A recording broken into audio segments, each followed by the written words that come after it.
Hello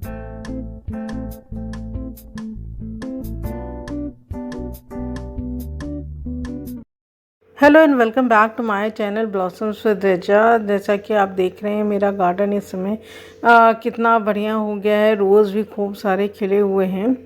तो ये जो अक्टूबर का टाइम है, ये बेस्ट टाइम है रोज़ वगैरह का केयर करने के लिए, क्योंकि जाड़ों में रोज़ के जो फ्लावर्स होते हैं वो ज़्यादा खिलते हैं और बहुत सारी वैरायटीज़ हैं मार्केट में जो आप लगा सकते हैं। तो जो आपके पास पहले से रोज़ के प्लांट्स हैं, उनकी केयर आप कैसे करें कि जाड़े में खूब सारे रोज़ेस आपको मिले, जिस तरह आप ये देख रहे हैं। तो इसके लिए सबसे पहले जो मेन काम हमको करना है वो ये है कि हमें इनकी कटाई छटाई यानी कि प्रूनिंग करनी है। वैसे तो सितंबर महीने में प्रूनिंग इसकी हो जानी चाहिए, लेकिन जिन हमारे फ्रेंड्स ने अभी तक प्रूनिंग नहीं की है वो इसकी प्रूनिंग अभी कर सकते हैं। प्रूनिंग करने का ये फ़ायदा होगा कि इसकी में जो पुरानी डालियाँ हैं वो हट जाएंगी और इस तरह नए किले जनरेट होंगे और नई डालियाँ बनेगी। और कोई भी फ्लावर प्लांट हो चाहे फ्रूट प्लांट हो, उसमें जितनी डालियाँ होंगी उसमें उतने फ्लावर्स होंगे। यही सेम चीज़ रोज़ में भी लागू होती है कि जितनी ही ज़्यादा डालियाँ होंगी उतनी कलियाँ निकलेंगी और उतने ज़्यादा आपको फ्लावर्स मिलेंगे। तो जो प्रूनिंग है वो बहुत ज़्यादा इम्पॉर्टेंट है रोज़ प्लांट की। तो अगर आपका प्लांट छोटा है तो आप सॉफ्ट प्रूनिंग करें, और वरना आप अभी हार्ड प्रूनिंग भी इसकी कर सकते हैं। तो प्रूनिंग बहुत ज़्यादा ज़रूरी है। ये तो हो गई एक चीज़। सेकंड चीज़ जो हमें रोज़ प्लांट के लिए ज़्यादा ज़रूरी है, वो है हमें ये देखना कि कहीं हमारा जो रोज़ प्लांट है वो रूट बाउंड तो नहीं है। क्योंकि अगर आपका प्लांट रूट बाउंड होगा तो एक तो फ्लावर का साइज़ भी छोटा होगा, और दूसरा जो है आपका फ्लावर निकलेगा भी नहीं बहुत जल्दी, और ना ही क्वांटिटी में निकलेगा ना ही क्वालिटी में निकलेगा। तो दूसरी चीज़ आपको जो ध्यान रखनी है वो देखना है कि आपका फ्लावर रूट बाउंड तो नहीं है प्लांट आपका। और अगर आपका प्लांट रूट बाउंड है तो उसको रिप्लांट कर लें दूसरे पॉट में। सॉयल मिक्स क्या प्रिपेयर करनी है वो मैं अपने पहले वीडियोस में आपको बता चुकी हूँ। तो उस तरह आप सॉयल मिक्स प्रिपेयर करके इसकी रूट्स थोड़ी कट करके इसको ट्रांसप्लांट कर सकते हैं दूसरे गमले में, थोड़े से बड़े गमले में। और थोड़ी सी इसकी रूट छांट दें तो उससे ये रहेगा कि जो एक्स्ट्रा रूट्स होंगी वो हट जाएंगी और आप इसको रिप्लांट कर दें। उससे ये फ़ायदा होगा कि हमारा जो प्लांट है वो फिर से नई रूट्स छोड़ेगा और अच्छे से फ्लावरिंग करेगा आने वाली सर्दियों में, और बहुत बढ़िया आपका प्लांट हेल्थ वाइज भी ग्रोथ करेगा। तो ये हो गई सेकेंड चीज़ जो कि हमें बहुत ध्यान में रखनी है अपने गुलाब के लिए सर्दियों के लिए। नेक्स्ट बात आती है कि इसमें फर्टिलाइज़र कौन सा यूज़ करना है। तो हमारे रोज़ प्लांट में कोई बहुत ज़्यादा फर्टिलाइज़र आपको देने की ज़रूरत नहीं है। आप 15 दिन में एक बार इसमें वर्मी कंपोस्ट दे सकते हैं। और दूसरा क्या होता है कि जो रोज़ प्लांट होता है वो थोड़ा एसिडिक सॉइल पसंद करता है, तो इसलिए इसको हम घर में मिलने वाली बहुत आसान चीज़ ये है चाय की पत्ती।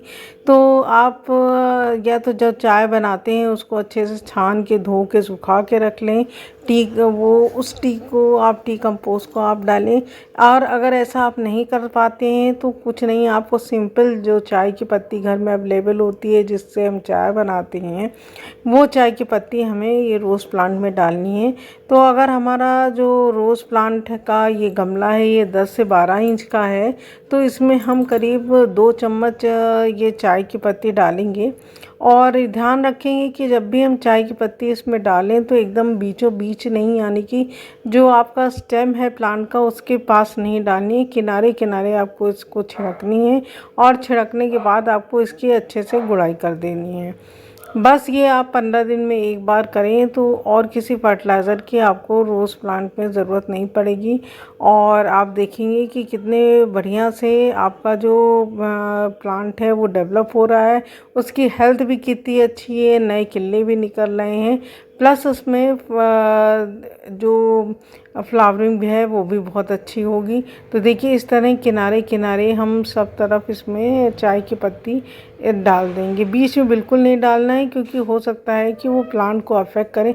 और ये ध्यान रखने वाली बात है कि अगर हम कोई भी फर्टिलाइज़र डालेंगे तो बीच में बिल्कुल नहीं डालेंगे, किनारे किनारे डालेंगे, क्योंकि बीच में डालने से डायरेक्ट प्लांट पे अफेक्ट होता है और आपका प्लांट ख़राब भी हो सकता है। वैसे केमिकल फर्टिलाइज़र में ये सब चीज़ें ज़्यादा होती हैं क्योंकि केमिकल फर्टिलाइज़र डायरेक्ट प्लांट को अफेक्ट करता है। ऑर्गेनिक फर्टिलाइज़र जनरली प्लांट को उतना अफेक्ट नहीं करता।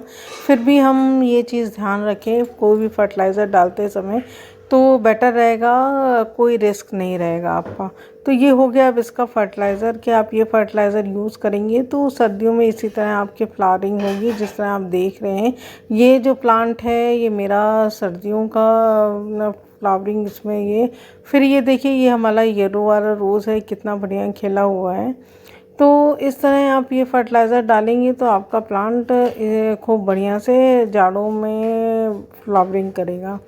तो ये चीज़ें आपको ध्यान में रखनी है। नेक्स्ट चीज़ जो आपको ध्यान में रखनी है वो ये है कि अगर आपके प्लांट में फ्लावरिंग हुई है तो इस तरह इसमें जो बड्स बन जाती हैं फ्लावरिंग के बाद नीचे ये सीड्स बनने लगते हैं तो इनको आपको तोड़ लेना है। ये नहीं आप अगर तोड़ेंगे तो क्या होगा कि सारा जो भी आप न्यूट्रिशन प्लांट के लिए दे रहे हैं वो न्यूट्रिशन ये सीड बनने में यूज़ कर लेगा और फ्लावरिंग आपके प्लांट में बिल्कुल नहीं होगी। तो अगर फ्लावरिंग आपके प्लांट में स्टार्ट हो गई है, आप प्रूनिंग पहले कर चुके हैं, तो ये ध्यान रखिए कि ये जो सीड्स हैं वो हमें निकाल देने हैं, नहीं तो ना प्लांट की हेल्थ अच्छी होगी और ना ही प्लांट में फ्लावर्स आएंगे। तो ये चीज़ आपको ज़रूर से ध्यान रखनी है। प्लस आप ऐसे देख रहे हैं फ्लावर जो प्लांट है हमारा इसमें काफ़ी घास फूस और खरपतवार निकली हुई है। तो इसकी निराई गुड़ाई हमें रेगुलर बेसिस पे करनी चाहिए क्योंकि सॉइल का जो न्यूट्रिशन होता है फिर ये प्लांट को नहीं मिलता बल्कि ये जितने भी वीड्स होते हैं ये खा जाते हैं। तो इनकी समय समय पर निराई गुड़ाई करते रहना चाहिए। उससे दो फ़ायदे होते हैं, एक तो वीड्स जो होते हैं वो निकल जाते हैं आपके प्लांट से, दूसरा आपका जो प्लांट है वो अच्छे से ग्रो करेगा क्योंकि जब मिट्टी की निराई गुड़ाई हो जाएगी तो उसमें अंदर धूप लगेगी और वो जो आपकी मिट्टी में कोई भी अगर फंगस वगैरह होंगी तो उसको डेवलप नहीं होने देगा और आपका प्लांट अच्छे से ग्रो करेगा। तो फंगस इसमें ना हो और इसके लिए भी निराई गुड़ाई बहुत ज़रूरी है और अच्छे से धूप भी लग जाएगी मिट्टी में और अच्छे से आपका प्लांट इस तरह चलिए अब आपको ले चलते हैं हम अपने ग्राउंड फ्लोर में, वहाँ पर जो हमारा रोज़ प्लांट लगा है वो हम आपको दिखाते हैं। तो ग्राउंड फ्लोर में जो हमारा रोज़ प्लांट है उसमें भी इसी प्लांट की तरह खूब सारी कलियां आ रही हैं और खूब बढ़िया फ्लावरिंग हो रही है। तो उसका जो नेक्स्ट चीज़ जो हमें ध्यान में रखने की ज़रूरत है हमारे रोज़ प्लांट में वो ये है कि हमें इसमें फंगीसाइड का स्प्रे करना होगा क्योंकि फंगीसाइड का अगर हम स्प्रे नहीं करेंगे तो इसमें फंगस वगैरह लगने के चांसेस रहते हैं। तो उसके लिए आप साफ़ पाउडर 1 चम्मच 1 लीटर पानी में मिक्स करके आप स्प्रे कर सकते हैं। और नेक्स्ट चीज़ जो हमें चाहिए वो या तो हम साफ़ पाउडर अगर आपके पास नहीं है तो जो घर में हमारे हल्दी पाउडर रहता है तो उस हल्दी पाउडर को इस प्लांट के ऊपर भी स्प्रिंकल कर सकते हैं। प्लस इसकी मिट्टी में अगर 10 से 12 इंच का आपका गमला है तो उसमें 2 चम्मच हल्दी पाउडर डालकर आप अच्छे से मिक्स कर सकते हैं। उससे क्या होगा आपका जो प्लांट है उसमें कोई भी फंगस अटैक नहीं होगा और जो चींटी वगैरह लगने लगती हैं वो भी आपके प्लांट में नहीं लगेंगे और आपका प्लांट अच्छे से ग्रो करेगा और इसी तरह से खूब सारी फ्लावरिंग करेगा जिस तरह की आप मेरे प्लांट में देख रहे हैं। तो ये सब कुछ टिप्स हैं जो आप फॉलो करेंगे तो आपका प्लांट भी बहुत अच्छे से चलने लगेगा। और तो ये था हमारा एक छोटा सा वीडियो हमारे गुलाब के प्लांट के बारे में। और सॉइल मिक्स अगर देखनी है तो वो हमारे पिछले वीडियोस में आप जाकर मेरे चैनल पे देख सकते हैं कि कैसे इसकी सॉइल मिक्स प्रिपेयर करनी है और किस तरह इसको ट्रांसप्लांट करना है। तो इस तरह आप ये चीज़ें फॉलो करेंगे तो आपके गार्डन में आपका भी रोज़ प्लांट इसी तरह खूब सारी फ्लावरिंग करेगा जिस तरह हमारा कर रहा है। तो आपको हमारा ये छोटा सा वीडियो कैसा लगा? अगर अच्छा लगा हो तो प्लीज़ लाइक करिएगा, शेयर करिएगा, और अगर आप फेसबुक पे देख रहे हैं तो प्लीज़ फॉलो करिएगा।